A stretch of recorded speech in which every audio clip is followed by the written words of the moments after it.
father of the space age. That's what they call him. You know what he said? I'm not the father of the space age.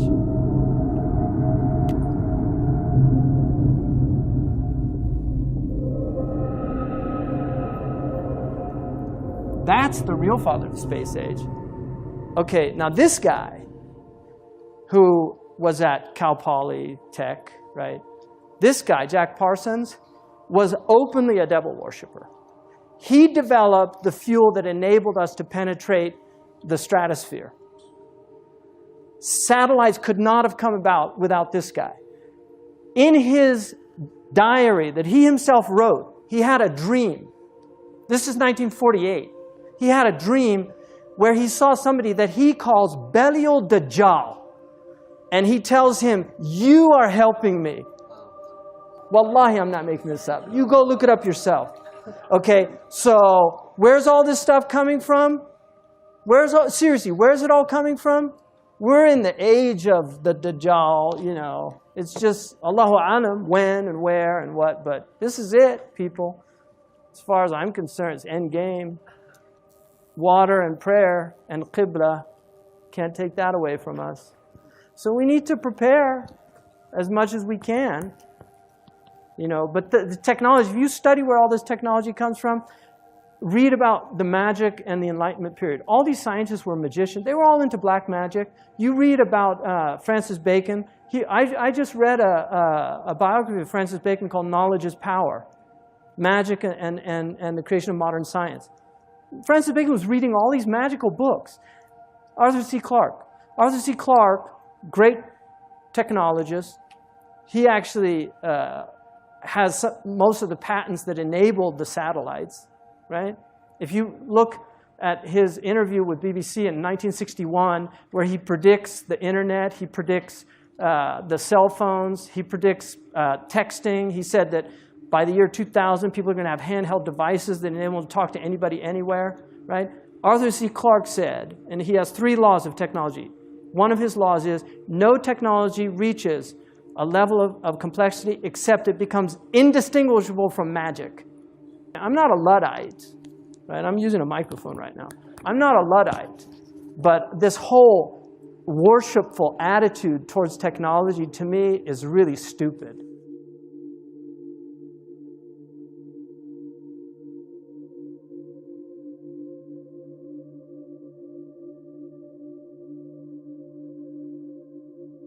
The average American now spends more than 4 hours a day using a smartphone. By the way, that's what the surveys say. The real number's got to be higher than that, because that includes making phone calls, surfing the internet, checking emails, probably 115 other things, taking pictures, texting them to your brother-in-law. The typical person is obsessed. A smartphone is indispensable. You literally can't do without it. Misplacing your phone, even for a minute, is like losing a child at Disney World. It's all you can think about till you're reunited. But how healthy is this? Not spiritually healthy, you know the answer to that, of course, but physically healthy. Is it good for you to be with your smartphone all the time? As it turns out, it's probably not. Several published studies have linked mobile phone radiation to cancer. The National Toxicology Program, a government organization, found that, quote, high exposure to radio frequency radiation used by cell phones was associated with clear evidence, we're quoting now, of tumors in rats. In 2012, Italy's Supreme Court upheld a ruling that said there was a link between a business executive's brain tumor and his heavy use of a mobile phone.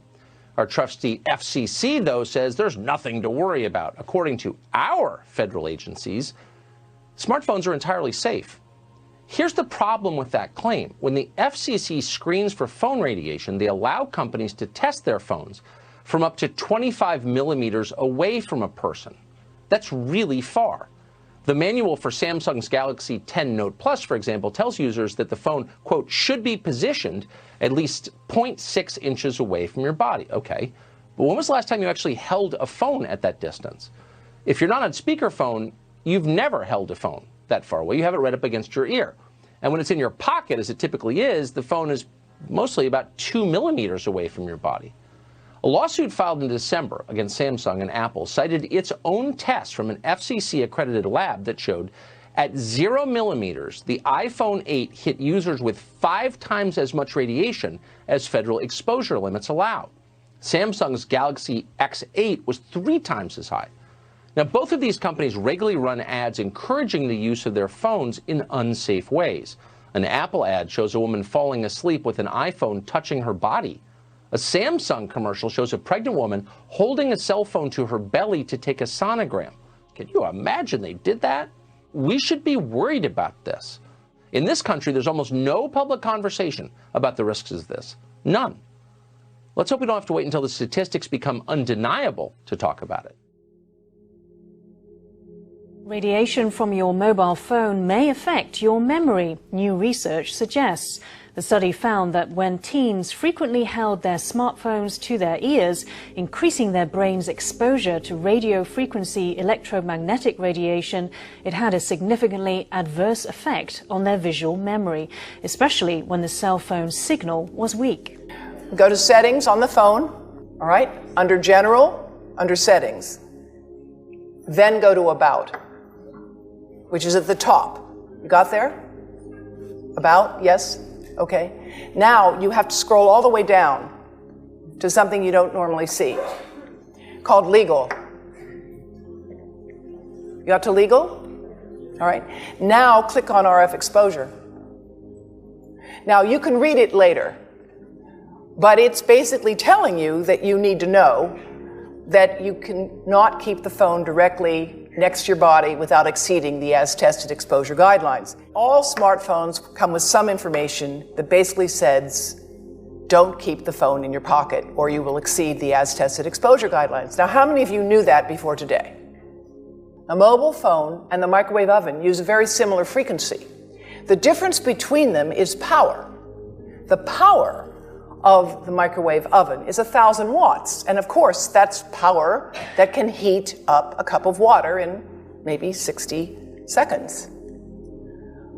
The microwave oven, the mobile phone, the cordless phone, the Wi-Fi monitor, the baby monitor, they all use the same frequency. They differ in power. They also differ because mobile phones and Wi-Fi devices emit pulsed microwave radiation. It's the pulse, not the power, that appears to be biologically most important. The pulse that is erratic and irregular, like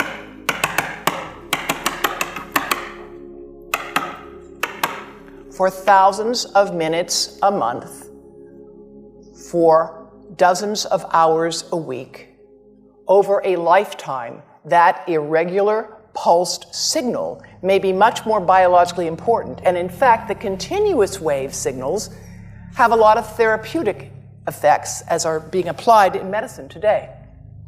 This visualization from my colleague at the University of Athens shows you the variation in frequency, in amplitude, in pulse. All of these variables influence the properties a signal have and how it can affect a biological system. This is just to show you what happens in a 4-second mobile phone call. This is power density indicated here. And of course, a phone is on standby, it's not doing too much, but 900 times a minute it's looking for a signal. It says to the tower, where are you? Here I am. Where are you? Here I am. It's smart. Now, when the phone rings, the worst time for you to put a phone right next to your head is when you answer it and say hello, because it's smart and it goes to max power. They're programmed to do that. Max power. Now, it's going to go to max power, you're going to listen, and then it will go up and down and up and down. And again, it's that variation, it's the delta, it's the cumulative integrative dose under the curve over a lifetime of exposure that looks to be biologically important. And this is a modeled microwave radiation dose of a 6-year-old with greater levels to the frontal and temporal lobes, eyes and cheek. And watch this here.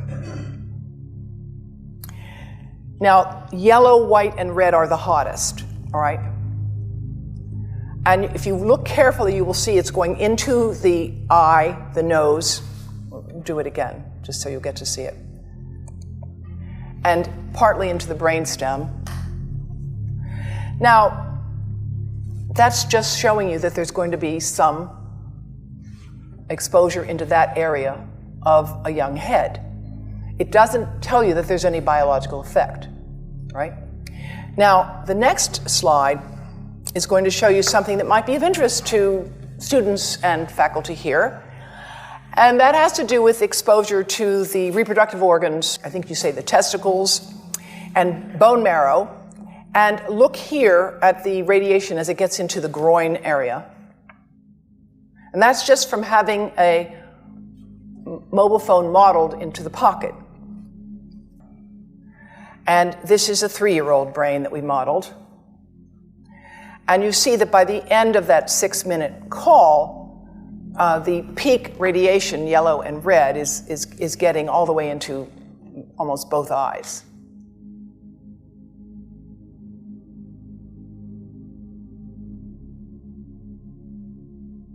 5G fifth-generation technology promises faster download speeds and conveniences that most of us have never dreamed of, but will also be blanketed with a new type of radiation called millimetre waves.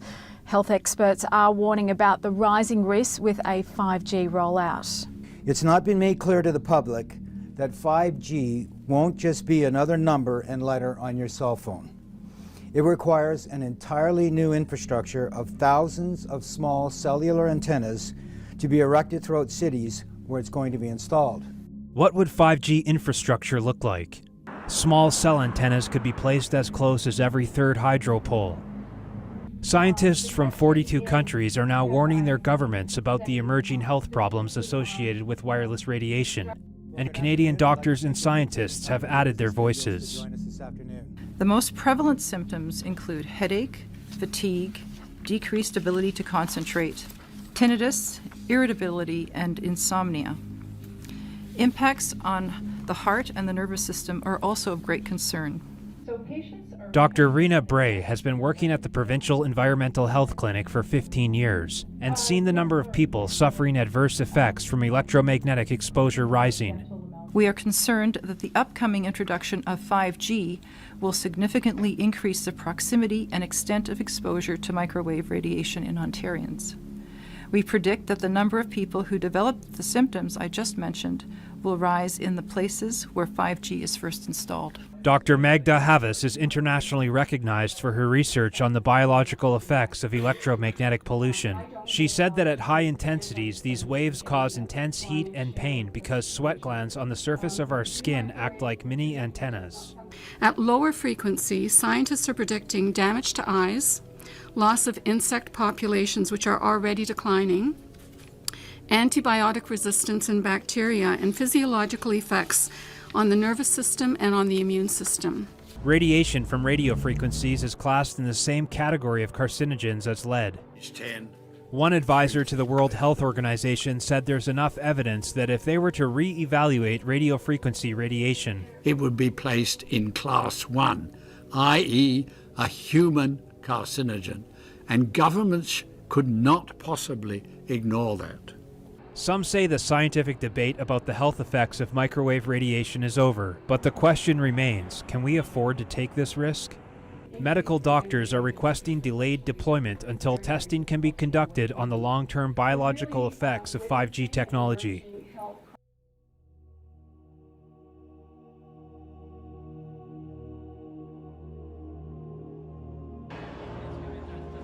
It's the dawn of a new era in China. 5G is now commercially available for the first time. The commercial process of 5G is speeding up, with more than 130,000 5G base stations expected to be open nationwide by the end of the year. 5G is 100 times faster than 4G. 10 million users have already pre-registered for the service, and that number is expected to explode to 170 million within the coming months. You see, it's not the technology is bad.